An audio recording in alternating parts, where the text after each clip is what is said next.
Hi everyone, welcome to LearnRet Academy. In today's tutorial, I want to show you how you can apply the alignment, different ways of applying alignment in Microsoft Excel. So the first thing I want to do is, this is my data set. I just want to extend this cell. I want to extend it a little bit because when I start applying the alignment, I will need that. So I'm extending the row that is the row that is containing the title of the table I have here. So after extending it, now I'll begin to apply this alignment so that you can see how it works. Now I'm going to be selecting the top or the title of this table, which is items and price, and then after doing that, I want to start with top alignment. This one will align your text to the top of the cell. So when I click on this, you can see takes it to the top of the cell.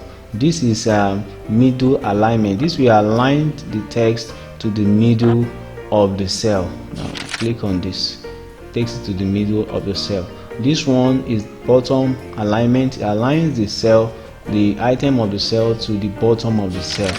Now you can see that this one is right alignment. It aligns the text to the right. This one aligns the text to the center, and this one aligns the text to the right. Now it is possible for you to apply both top and bottom alignment together. What I mean is this: I have my middle center alignment. At the same time, I also want to use the middle alignment, center alignment and middle alignment to place the text in the middle of the cell. I can also combine the center alignment and the right alignment, or the center alignment and the right alignment. You can see that how it functions. Then let me combine the bottom alignment and the top alignment.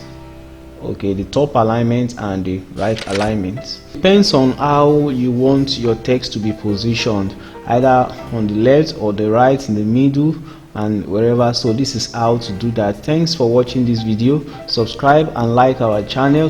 Thanks for watching. See you in my next video. Bye bye.